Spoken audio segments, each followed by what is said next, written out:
예, 어제 이어서 오늘도 한번 판세 분석을 해볼 텐데 각 당이 전망하고 목표로 하고 있는 그 수치를 얘기를 해보겠습니다.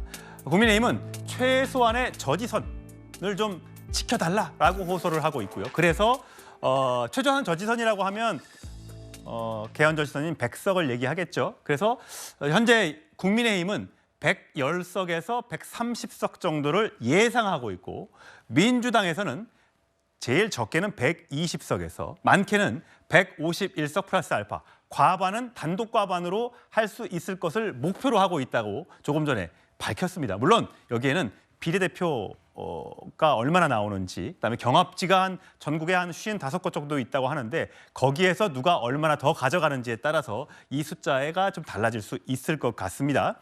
자, 여러 가지 이야기가 있습니다만 아무래도 국민의힘이 현재로서는 불리한 판세인 것 같죠? 그러다 보니 여당의 중진 의원들이 오늘 앞다퉈 기자회견을 했습니다. 그 목소리 들어보시죠.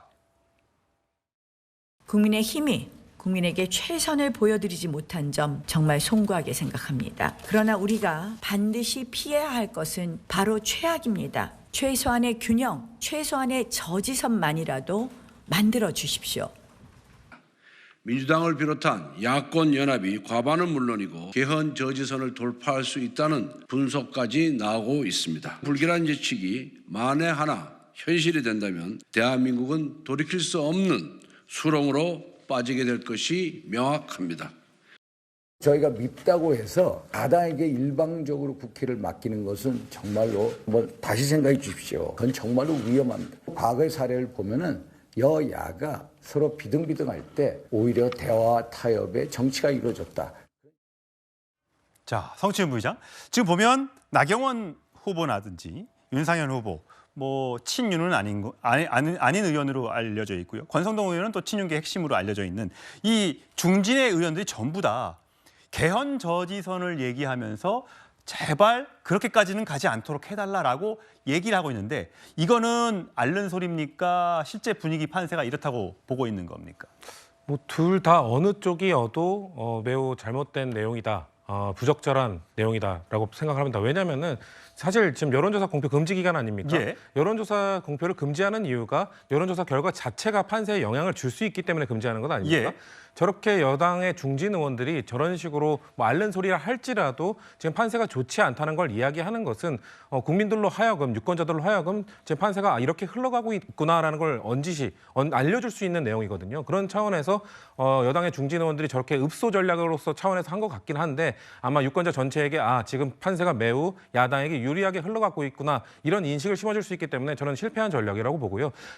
저 아까 긴급 기자회견 이런 거 유튜브에 뜨길래 한번 살펴봤었는데 그런 내용들에 사실 지금 집권 여당이 갖고 있는 가장 본질적인 문제를 아무도 이야기하지 않았어요. 지금 본질적인 문제는 결국 용산 대통령실입니다. 그래서 저는 중진 의원들이 아까 말씀하신 대로 지금 친윤 의원들이 아니라면 우리가 이번에 마지막 기회를 주신다면 대통령의 국정 운영 방향에 대해서도 혹시나 국민 눈높이에 맞지 않는 게 있다면 우리가 지적하고 좀 올바른 방향으로 조금 더 이끌어갈 수 있도록 노력하겠다. 이 정도의 발언이 나온다면 저는 영향을 미칠 수 있다고 생각했는데 그냥 개헌 저지선 이런 얘기 판세에 오히려 악영향을 끼칠 수 있는 이야기만 하는 거 보면서 지금 여당이 참 그 용산 대통령실 때문에 선거를 참 불리하게 치르고 있구나 이런 생각이 들었습니다. 예, 개헌 저지선은 한동훈 비대위원장의 입에서도 나온 적이 있습니다. 들어보시죠. 저희가 판세 분석한 바에 따르면 전국에 55곳 정도에서 정말 엎치락뒤치락하는 박빙의 승부가 이어지고 있습니다. 여기서 우리가 이기면 저희가 이기는 것이고 지면 개헌 저지선인 200석까지도 뚫릴 수 있는 겁니다. 여러분이 나서 주십시오.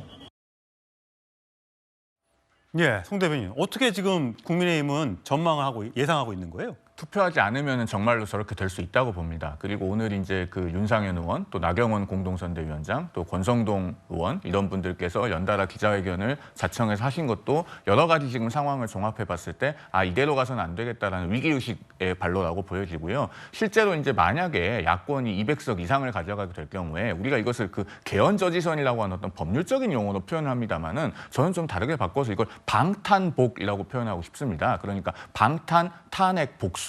201석을 갖게 되면 이 세 가지만 하게 될 겁니다. 이재명 대표는 선거가 안 끝났는데도 보란 듯이 재판을 안 나갑니다. 그러면은 만약에 선거가 끝나고 압도적인 의석을 가지면은 재판을 정상적으로 나가겠습니까? 사법 절차 진행이 안 될 겁니다. 그다음에 지금도 야권에서는 공공연하게 탄핵을 이야기합니다. 정말로 대통령 탄핵이라고 하는 어떤 극단적인 시도까지 할 가능성이 충분히 우려되고요. 그다음에 특히나 조국 혁신당을 위시해서 지금 야권에서는 사적 복수를 위해서 권력을 이용하겠다고 하는 분들이 도처에 있습니다. 그래서 방탄복을 이야기하는 거고 이런 최악의 상황만큼은 국민들께서 막아주셔야 되지 않겠나 하는 간절한 호소가 오늘의 기자회견들입니다. 예, 김재욱 대변인.